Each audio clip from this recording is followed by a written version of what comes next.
ಓಂ ಶಾಂತಿ.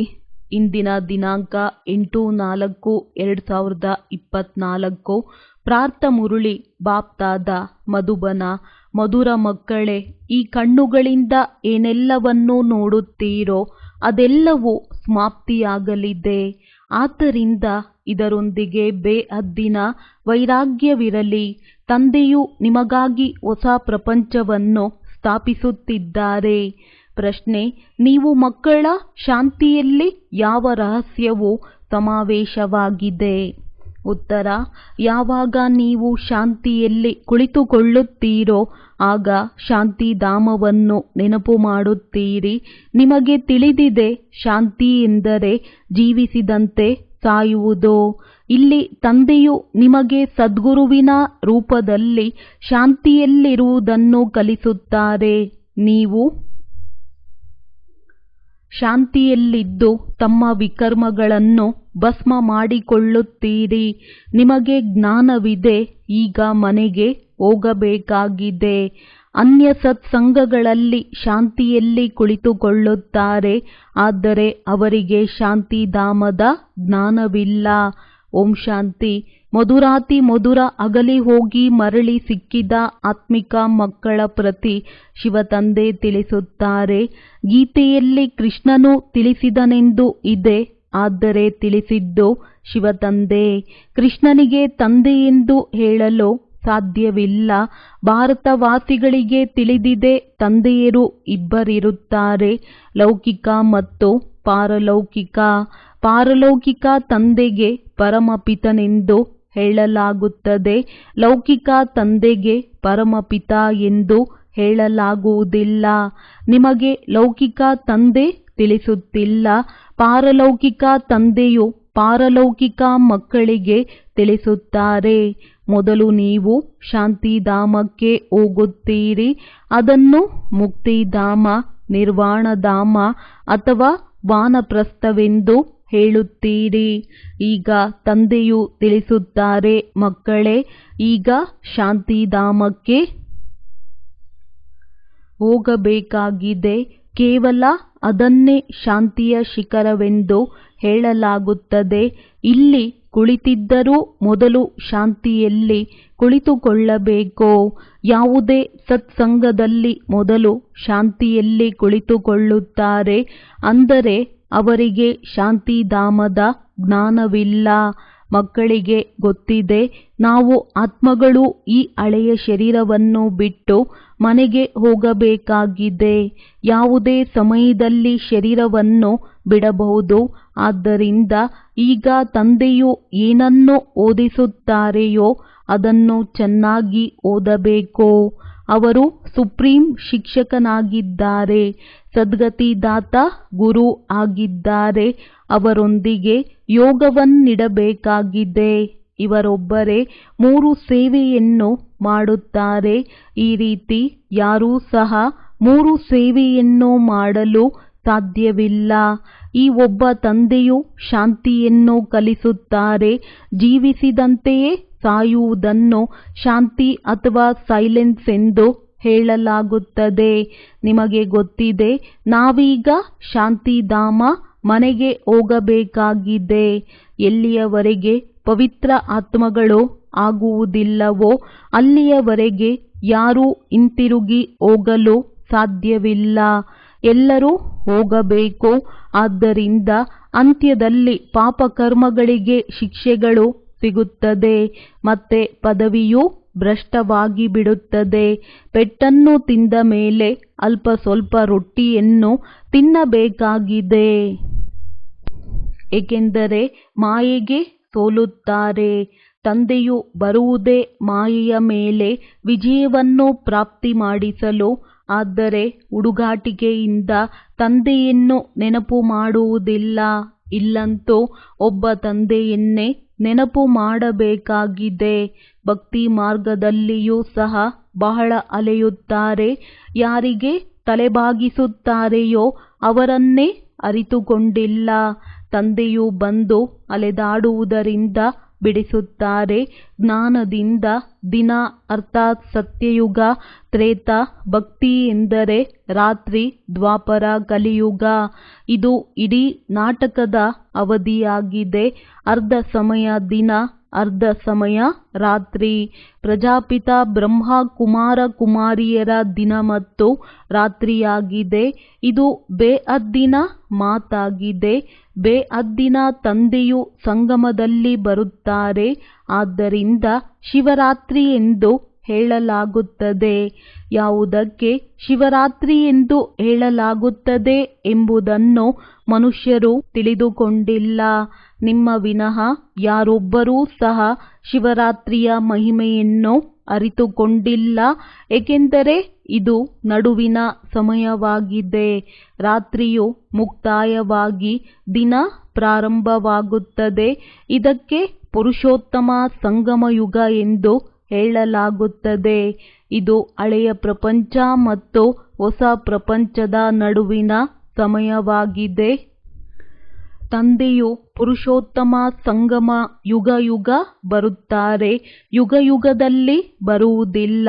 ಸತ್ಯಯುಗ, ತ್ರೇತಾದ ಸಂಗಮವನ್ನು ಸಹ ಸಂಗಮ ಯುಗವೆಂದು ಹೇಳಿಬಿಡುತ್ತಾರೆ. ಆದರೆ ಇದು ತಪ್ಪಾಗಿದೆ ಎಂದು ತಂದೆಯು ಹೇಳುತ್ತಾರೆ. ತಂದೆಯು ತಿಳಿಸುತ್ತಾರೆ, ನನ್ನನ್ನು ನೆನಪು ಮಾಡುವುದರಿಂದ ಪಾಪಗಳು ವಿನಾಶವಾಗುತ್ತದೆ. ಇದಕ್ಕೆ ಯೋಗ ಅಗ್ನಿ ಎಂದು ಹೇಳಲಾಗುತ್ತದೆ. ತಾವೆಲ್ಲರೂ ಬ್ರಾಹ್ಮಣರಾಗಿದ್ದೀರಿ. ಪವಿತ್ರರಾಗಲು ಯೋಗವನ್ನು ಕಲಿಸುತ್ತೀರಿ. ಆ ಬ್ರಾಹ್ಮಣರು ಕಾಮಚಿತೆಯ ಮೇಲೆ ಏರಿಸುತ್ತಾರೆ. ಆ ಬ್ರಾಹ್ಮಣರು ಮತ್ತು ತಾವು ಬ್ರಾಹ್ಮಣರಲ್ಲಿ ರಾತ್ರಿ ಹಗಲಿನ ವ್ಯತ್ಯಾಸವಿದೆ. ಅವರು ಕುಕ ವಂಶಾವಳಿ, ನೀವು ಮುಖ ವಂಶಾವಳಿಯಾಗಿದ್ದೀರಿ. ಪ್ರತಿಯೊಂದು ಮಾತು ಬಹಳ ಚೆನ್ನಾಗಿ ತಿಳಿದುಕೊಳ್ಳುವಂತಹವರಾಗಿದ್ದೀರಿ. ಹಾಗೆ ನೋಡಿದರೆ ಯಾರೇ ಬರಲಿ ಅವರಿಗೆ ತಿಳಿಸಲಾಗುತ್ತದೆ. ಬೇಅದ್ದಿನ ತಂದೆಯನ್ನು ನೆನಪು ಮಾಡಿದರೆ ವಿಕರ್ಮಗಳು ವಿನಾಶವಾಗುತ್ತವೆ ಮತ್ತು ಬೇಅದ್ದಿನ ತಂದೆಯ ಆಸ್ತಿಯು ಸಿಗುತ್ತದೆ. ಮತ್ತೆ ಎಷ್ಟೆಷ್ಟು ದೈವಿ ಗುಣಗಳನ್ನು ಧಾರಣೆ ಮಾಡುತ್ತೀರೋ ಮತ್ತು ಮಾಡಿಸುತ್ತೀರೋ ಅಷ್ಟು ಶ್ರೇಷ್ಠ ಪದವಿಯನ್ನು ಪಡೆಯುತ್ತೀರಿ. ತಂದೆಯು ಬರುವುದೇ ಪತಿತರನ್ನು ಪಾವನ ಮಾಡಲು. ಅಂದ ಮೇಲೆ ನೀವೂ ಸಹ ಈ ಸೇವೆ ಮಾಡಬೇಕಾಗಿದೆ. ಎಲ್ಲರೂ ಪತಿತರಾಗಿದ್ದಾರೆ. ಗುರುಗಳು ಯಾರನ್ನೂ ಪಾವನ ಮಾಡಲು ಸಾಧ್ಯವಿಲ್ಲ. ಪತಿತ ಪಾವನರೆಂಬ ಹೆಸರು ಶಿವ ತಂದೆಯದಾಗಿದೆ. ಅವರು ಇಲ್ಲಿಯೇ ಬರುತ್ತಾರೆ. ಯಾವಾಗ ನಾಟಕದ ಅನುಸಾರ ಎಲ್ಲರೂ ಪೂರ್ಣ ಪತಿತರಾಗಿ ಬಿಡುತ್ತಾರೆಯೋ ಆಗ ತಂದೆಯು ಬರುತ್ತಾರೆ. ಮೊಟ್ಟಮೊದಲು ಮಕ್ಕಳಿಗೆ ತಂದೆಯು ತಿಳಿಸುತ್ತಾರೆ, ನನ್ನನ್ನು ನೆನಪು ಮಾಡಿ. ಪತಿತ ಪಾವನರೆಂದು ನೀವು ಹೇಳುತ್ತೀರಲ್ಲವೇ. ಆತ್ಮಿಕ ತಂದೆಗೆ ಪತಿತ ಪಾವನರೆಂದು ಹೇಳಲಾಗುತ್ತದೆ. ಹೇ ಭಗವಂತನೇ ಅಥವಾ ಹೇ ತಂದೆಯೇ ಎಂದು ಹೇಳುತ್ತಾರೆ. ಆದರೆ ಯಾರಿಗೂ ಪರಿಚಯವಿಲ್ಲ. ಈಗ ನೀವು ಸಂಗಮ ವಾಸಿಗಳಾಗಿದ್ದೀರಿ. ಪರಿಚಯ ಸಿಕ್ಕಿದೆ. ಅವರು ನರಕವಾಸಿಗಳು, ನೀವಲ್ಲ. ಒಂದು ವೇಳೆ ಯಾರಾದರೂ ಸೋಲನ್ನು ಅನುಭವಿಸಿದರೆ ಒಮ್ಮೆಗೆ ಬಿದ್ದು ಹೋಗುತ್ತಾರೆ. ಮಾಡಿಕೊಂಡಿರುವ ಸಂಪಾದನೆ ನಷ್ಟವಾಗುತ್ತದೆ. ಮೂಲ ಮಾತು ಪತಿತರಿಂದ ಪಾವನರಾಗುವುದಾಗಿದೆ. ಇದು ವಿಕಾರಿ ಪ್ರಪಂಚವಾಗಿದೆ. ಅದು ನಿರ್ವಿಕಾರಿ ಹೊಸ ಪ್ರಪಂಚವಾಗಿದೆ. ಅಲ್ಲಿ ದೇವತೆಗಳು ರಾಜ್ಯ ಮಾಡುತ್ತಾರೆ. ಈಗ ನೀವು ಮಕ್ಕಳಿಗೆ ತಿಳಿದಿದೆ. ಮೊಟ್ಟಮೊದಲು ದೇವತೆಗಳೇ ಎಲ್ಲದಕ್ಕಿಂತ ಹೆಚ್ಚಿನ ಜನ್ಮಗಳನ್ನು ತೆಗೆದುಕೊಳ್ಳುತ್ತಾರೆ. ಅದರಲ್ಲಿಯೂ ಯಾರು ಮೊಟ್ಟಮೊದಲು ಸೂರ್ಯ ವಂಶಿಯವರೋ ಅವರು ಮೊದಲು ಬರುತ್ತಾರೆ. 21 ಪೀಳಿಗೆಗಳ ಆಸ್ತಿಯನ್ನು ಪಡೆಯುತ್ತಾರೆ. ಪವಿತ್ರತೆ, ಸುಖಶಾಂತಿಯು ಎಷ್ಟು ದೊಡ್ಡ ಆಸ್ತಿಯಾಗಿದೆ. ಸತ್ಯಯುಗಕ್ಕೆ ಪೂರ್ಣ ಸುಖಧಾಮವೆಂದು ಹೇಳಲಾಗುತ್ತದೆ. ತ್ರೇತಾಯುಗವು ಸೆಮಿ ಸುಖಧಾಮವಾಗಿದೆ. ಏಕೆಂದರೆ ಎರಡು ಕಲೆಗಳು ಕಡಿಮೆಯಾಗಿ ಬಿಡುತ್ತವೆ. ಕಲೆಗಳು ಕಡಿಮೆ ಆಗುವುದರಿಂದ ಪ್ರಕಾಶತೆಯು ಕಡಿಮೆ ಆಗುತ್ತಾ ಹೋಗುತ್ತದೆ. ಚಂದ್ರಮನಿಗೂ ಸಹ ಕಲೆಗಳು ಕಡಿಮೆ ಆದಾಗ ಬೆಳಕು ಕಡಿಮೆ ಆಗಿಬಿಡುತ್ತದೆ. ಕೊನೆಗೆ ಒಂದು ಗೆರೆಯಷ್ಟೇ ಉಳಿಯುತ್ತದೆ, ಪೂರ್ಣ ಅಳಿದು ಹೋಗುವುದಿಲ್ಲ. ಹಾಗೆಯೇ ನಿಮ್ಮದೂ ಸಹ ಪೂರ್ಣ ಅಳಿದು ಹೋಗುವುದಿಲ್ಲ. ಇದಕ್ಕೆ ಹಿಟ್ಟಿನಲ್ಲಿ ಉಪ್ಪಿನಷ್ಟು ಎಂದು ಹೇಳಲಾಗುತ್ತದೆ. ತಂದೆಯು ಆತ್ಮಗಳಿಗೆ ತಿಳಿಸುತ್ತಾರೆ, ಇದು ಆತ್ಮಗಳ ಮತ್ತು ಪರಮಾತ್ಮನ ಮೇಳವಾಗಿದೆ. ಬುದ್ಧಿಯಿಂದ ಕೆಲಸ ತೆಗೆದುಕೊಳ್ಳಬೇಕಾಗಿದೆ. ಪರಮಾತ್ಮನು ಯಾವಾಗ ಬರುತ್ತಾರೆ? ಯಾವಾಗ ಅನೇಕ ಆತ್ಮಗಳು ಮನುಷ್ಯರ ಸಂಖ್ಯೆಯು ಹೆಚ್ಚುವುದು, ಆಗ ಪರಮಾತ್ಮನು ಮೇಳದಲ್ಲಿ ಬರುತ್ತಾರೆ. ಆತ್ಮಗಳು ಮತ್ತು ಪರಮಾತ್ಮನ ಮೇಳವು ಏಕೆ ಆಗುತ್ತದೆ?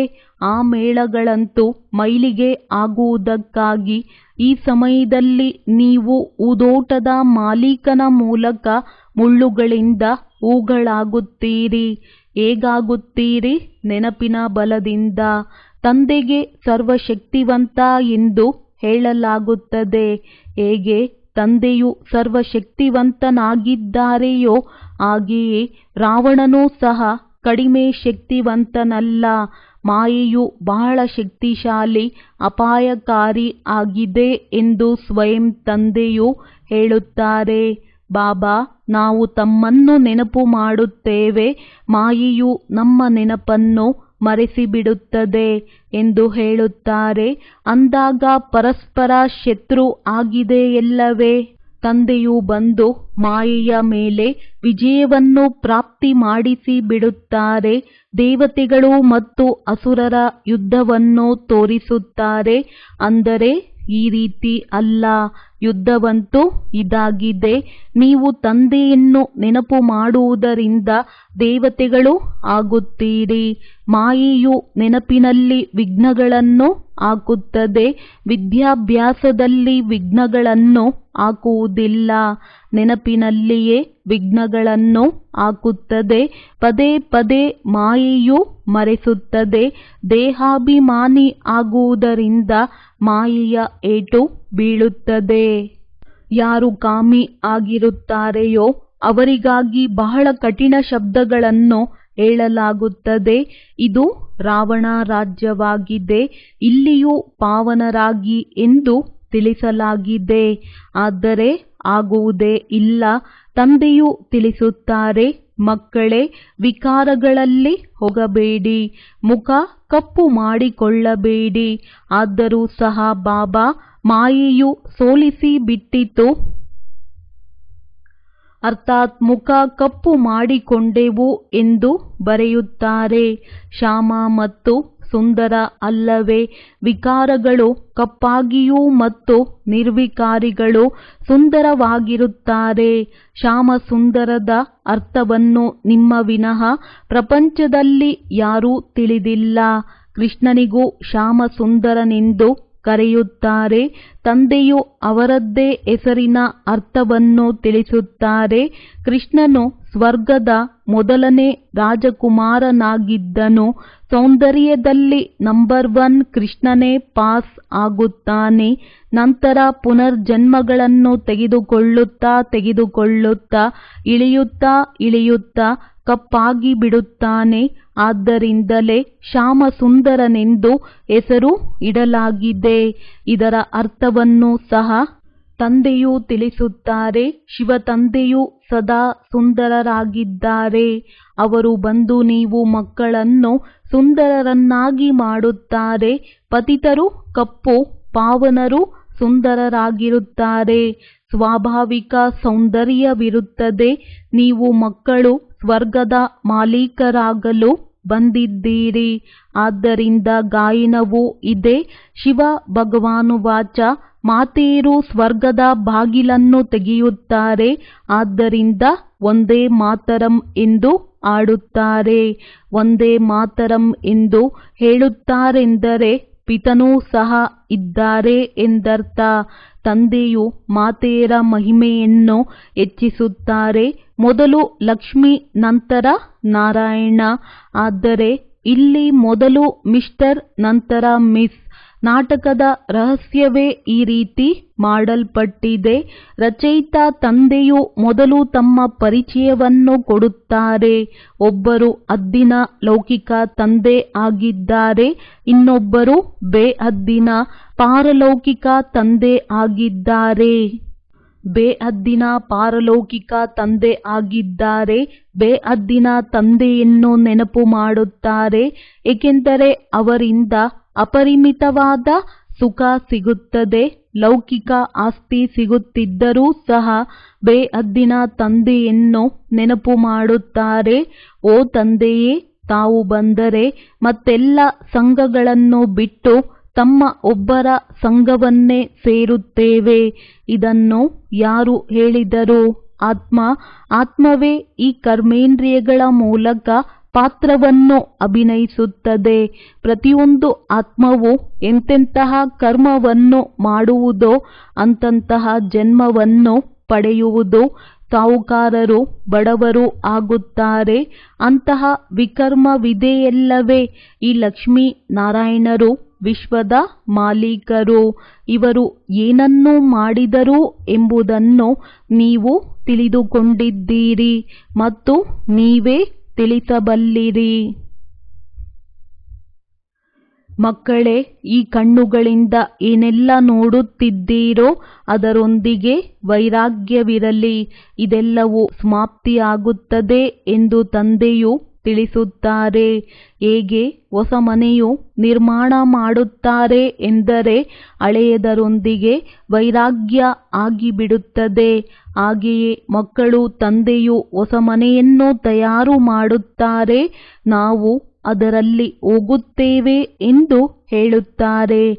ಈ ಹಳೆಯ ಮನೆಯಂತೂ ಬಿದ್ದು ಹೋಗುವುದು. ಇದು ಬೇಹದ್ದಿನ ಮಾತಾಗಿದೆ. ಮಕ್ಕಳಿಗೂ ಗೊತ್ತಿದೆ, ತಂದೆಯು ಸ್ವರ್ಗದ ಸ್ಥಾಪನೆಯನ್ನು ಮಾಡಲು ಬಂದಿದ್ದಾರೆ. ಇದು ಹಳೆಯ ಚೀಚಿ ಪ್ರಪಂಚವಾಗಿದೆ. ಮಕ್ಕಳು ಈಗ ತ್ರಿಮೂರ್ತಿ ಶಿವನ ಮುಂದೆ ಕುಳಿತಿದ್ದೀರಿ. ನೀವು ವಿಜಯವನ್ನು ಪಡೆಯುತ್ತೀರಿ. ವಾಸ್ತವದಲ್ಲಿ ನಿಮ್ಮ ಈ ತ್ರಿಮೂರ್ತಿ ಚಿತ್ರವು ಕವಚವಾಗಿದೆ. ನೀವು ಬ್ರಾಹ್ಮಣರ ಈ ಕುಲವು ಎಲ್ಲದಕ್ಕಿಂತ ಶ್ರೇಷ್ಠವಾಗಿದೆ, ಶಿಖೆಯಾಗಿದೆ. ರಾಜಧಾನಿಯು ಸ್ಥಾಪನೆ ಆಗುತ್ತಿದೆ. ಈ ಕವಚವನ್ನು ನೀವು ಬ್ರಾಹ್ಮಣರೇ ತಿಳಿದುಕೊಂಡಿದ್ದೀರಿ. ಶಿವತಂದೆಯು ನಮಗೆ ದೇವಿ ದೇವತೆಗಳನ್ನಾಗಿ ಮಾಡಲು ಬ್ರಹ್ಮರವರ ಮೂಲಕ ಓದಿಸುತ್ತಾರೆ. ವಿನಾಶವಂತೂ ಅವಶ್ಯವಾಗಿ ಆಗಲಿದೆ. ಪ್ರಪಂಚವು ತಮೋಪ್ರಧಾನ ಆಗುವ ಕಾರಣ ಪ್ರಾಕೃತಿಕ ವಿಕೋಪಗಳೂ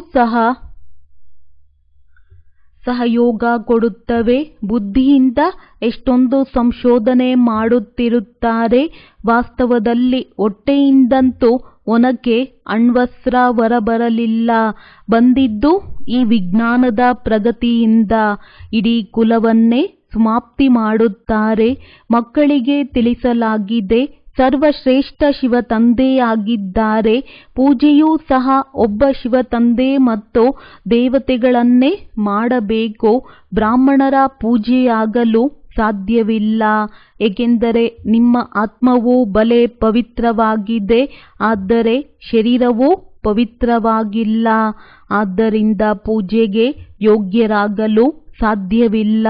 ಮಹಿಮಾ ಯೋಗ್ಯರಾಗಿದ್ದೀರಿ. ಮತ್ತೆ ನೀವು ದೇವತೆಗಳಾಗುತ್ತೀರೆಂದರೆ ಆತ್ಮವು ಪವಿತ್ರ, ಶರೀರವೂ ಸಹ ಪವಿತ್ರ, ಹೊಸದು ಸಿಗುತ್ತದೆ. ಈ ಸಮಯದಲ್ಲಿ ನೀವು ಮಹಿಮಾ ಯೋಗ್ಯರಾಗಿದ್ದೀರಿ. ಒಂದೇ ಮಾತರಂ ಎಂದು ಗಾಯನ ಮಾಡಲಾಗುತ್ತದೆ ಎಂದ ಮೇಲೆ ಮಾತೆಯರ ಸೈನ್ಯವು ಏನು ಮಾಡಿತು? ಮಾತೆಯರೇ ಶ್ರೀಮತದನುಸಾರ ಜ್ಞಾನವನ್ನು ಕೊಟ್ಟಿದ್ದಾರೆ. ಮಾತೆಯರು ಎಲ್ಲರಿಗೆ ಶ್ರೀಮತದನುಸಾರ ಜ್ಞಾನವನ್ನು ಕೊಡುತ್ತಾರೆ. ಎಲ್ಲರಿಗೆ ಜ್ಞಾನಾಮೃತವನ್ನು ಕುಡಿಸುತ್ತಾರೆ. ಯಥಾರ್ಥ ರೀತಿಯಲ್ಲಿ ನೀವೇ ಅರಿತಿದ್ದೀರಿ. ಶಾಸ್ತ್ರಗಳಲ್ಲಂತೂ ಬಹಳ ಕಥೆಗಳು ಬರೆಯಲ್ಪಟ್ಟಿವೆ. ಕುಳಿತು ಆ ಕಥೆಗಳನ್ನು ತಿಳಿಸುತ್ತಾರೆ. ನೀವು ಸತ್ಯ ಸತ್ಯ ಎಂದು ಹೇಳುತ್ತಿರುತ್ತೀರಿ. ನೀವು ಕುಳಿತು ಇದನ್ನು ತಿಳಿಸಿದಾಗ ಸತ್ಯ ಸತ್ಯವೆಂದು ಹೇಳುತ್ತಾರೆ. ಈಗಂತೂ ನೀವು ಆ ಕಥೆಗಳನ್ನು ಸತ್ಯವೆಂದು ಹೇಳುವುದಿಲ್ಲ. ಮನುಷ್ಯರು ಇಂತಹ ಕಲ್ಲು ಬುದ್ಧಿಯವರಾಗಿದ್ದಾರೆ. ಅದನ್ನೇ ಸತ್ಯ ಸತ್ಯ ಎಂದು ಹೇಳುತ್ತಿರುತ್ತಾರೆ. ಕಲ್ಲು ಬುದ್ಧಿ ಮತ್ತು ಪಾರಸ ಬುದ್ಧಿಯ ಗಾಯನವೂ ಇದೆ. ಪಾರಸ ಬುದ್ಧಿ ಎಂದರೆ ಪಾರಸನಾಥ. ಪಾರಸನಾಥನ ಚಿತ್ರವಿದೆ ಎಂದು ನೇಪಾಳದಲ್ಲಿ ಹೇಳುತ್ತಾರೆ. ಪಾರಸಪುರಿಯ ನಾಥ ಅರ್ಥಾತ್ ಒಡೆಯರು ಈ ಲಕ್ಷ್ಮೀ ನಾರಾಯಣರಾಗಿದ್ದಾರೆ. ಅವರ ರಾಜವಂಶವಿದೆ. ಈಗ ಮೂಲ ಮಾತು ರಚಯಿತ ಮತ್ತು ರಚನೆಯ ರಹಸ್ಯವನ್ನು ತಿಳಿಯುವುದಾಗಿದೆ. ಇದಕ್ಕಾಗಿಯೇ ಋಷಿಮುನಿಗಳೂ ಸಹ ನೇತಿ ನೇತಿ ಗೊತ್ತಿಲ್ಲ ಗೊತ್ತಿಲ್ಲ ಎಂದು ಹೇಳುತ್ತಾ ಹೋದರು. ಈಗ ನೀವು ತಂದೆಯ ಮೂಲಕ ಎಲ್ಲವನ್ನು ತಿಳಿದುಕೊಂಡಿದ್ದೀರಿ, ಅರ್ಥಾತ್ ಆಸ್ತಿಕರಾಗಿದ್ದೀರಿ. ಮಾಯಾ ರಾವಣನು ನಾಸ್ತಿಕರನ್ನಾಗಿ ಮಾಡುತ್ತಾನೆ. ಒಳ್ಳೆಯದು. ಮಧುರಾತಿ ಮಧುರ ಅಗಲಿ ಮರಳಿ ಸಿಕ್ಕಿರುವಂತಹ ಮಕ್ಕಳಿಗೆ ಪ್ರೀತಿಯ ಮಾತ್ಪಿತಾ ಬಾಪ್ತಾದರವರ ನೆನಪು, ಪ್ರೀತಿ ಹಾಗೂ ಸುಪ್ರಭಾತ. ಆತ್ಮೀಯ ಮಕ್ಕಳಿಗೆ ಆತ್ಮೀಯ ತಂದೆಯ ನಮಸ್ತೆ. ಧಾರಣೆಗಾಗಿ ಮುಖ್ಯ ಸಾರ. ನಾವು ಬ್ರಹ್ಮಮುಖ ವಂಶಾವಳಿ ಬ್ರಾಹ್ಮಣರಾಗಿದ್ದೇವೆ. ನಮ್ಮದು ಎಲ್ಲದಕ್ಕಿಂತ ಶ್ರೇಷ್ಠ ಕುಲವಾಗಿದೆ ಎಂದು ಸದಾ ಸ್ಮೃತಿ ಇರಲಿ. ನಾವು ಪವಿತ್ರರಾಗಬೇಕು ಮತ್ತು ಅನ್ಯರನ್ನು ಪವಿತ್ರರನ್ನಾಗಿ ಮಾಡಬೇಕು. ಪತಿತ ಪಾವನ ತಂದೆಗೆ ಸಹಯೋಗಿಗಳಾಗಬೇಕು. ನೆನಪಿನಲ್ಲಿ ಎಂದು ಹುಡುಗಾಟಿಕೆ ಮಾಡಬಾರದು. ದೇಹಾಭಿಮಾನದ ಕಾರಣವೇ ಮಾಯೆಯು ನೆನಪಿನಲ್ಲಿ ವಿಘ್ನಗಳನ್ನು ಹಾಕುತ್ತದೆ. ಆದ್ದರಿಂದ ಮೊದಲು ದೇಹಾಭಿಮಾನವನ್ನು ಬಿಡಬೇಕಾಗಿದೆ. ಯೋಗಾಗ್ನಿಯ ಮೂಲಕ ಪಾಪನಾಶ ಮಾಡಿಕೊಳ್ಳಬೇಕಾಗಿದೆ. ವರದಾನ. ಸಾಧನಗಳ ಪ್ರವೃತ್ತಿಯಲ್ಲಿರುತ್ತಾ ಕಮಲದ ಹೂವಿನ ಸಮಾನ ನ್ಯಾರೆ ಮತ್ತು ಪ್ಯಾರೆಯಾಗಿರುವಂತಹ ಬೇಹದ್ದಿನ ವೈರಾಗಿ ಭವ. ಸಾಧನ ಸಿಕ್ಕಿದರೆ ಅದನ್ನು ತುಂಬು ಹೃದಯದಿಂದ ಉಪಯೋಗಿಸಿ. ಈ ಸಾಧನಗಳಿರುವುದೇ ನಿಮಗಾಗಿ. ಆದರೆ ಸಾಧನೆಯನ್ನು ಮರ್ಜ್ ಮಾಡಬೇಡಿ. ಪೂರ್ತಿ ಬ್ಯಾಲೆನ್ಸ್ ಇರಲಿ. ಸಾಧನಗಳು ಕೆಟ್ಟದ್ದಲ್ಲ. ಸಾಧನಗಳಂತೂ ನಮ್ಮ ಕರ್ಮದ ಯೋಗದ ಫಲವಾಗಿದೆ. ಆದರೆ ಸಾಧನದ ಪ್ರವೃತ್ತಿಯಲ್ಲಿರುತ್ತಾ ಕಮಲ ಪುಷ್ಪ ಸಮಾನ ನ್ಯಾರ ಮತ್ತು ತಂದೆಗೆ ಪ್ಯಾರೆ ಆಗಿ ಉಪಯೋಗಿಸುತ್ತಾ ಅವುಗಳ ಪ್ರಭಾವದಲ್ಲಿ ಬರಬೇಡಿ. ಸಾಧನಗಳಲ್ಲಿ ಬೇಹದ್ದಿನ ವೈರಾಗ್ಯ ವೃತ್ತಿ ಮರ್ಜ್ ಆಗಬಾರದು. ಮೊದಲು ಸ್ವಯಂನಲ್ಲಿ ಇದನ್ನು ಇಮರ್ಜ್ ಮಾಡಿ, ನಂತರ ವಿಶ್ವದಲ್ಲಿ ವಾಯುಮಂಡಲವನ್ನು ಹರಡಿ. ಸ್ಲೋಗನ್. ಪೇಚಾಟವನ್ನು ನಿಮ್ಮ ಘನತೆಯಲ್ಲಿ ಸ್ಥಿತ ಮಾಡುವುದೇ ಎಲ್ಲಕ್ಕಿಂತಲೂ ಒಳ್ಳೆಯ ಸೇವೆಯಾಗಿದೆ. ಒಳ್ಳೆಯದು. ಓಂ ಶಾಂತಿ.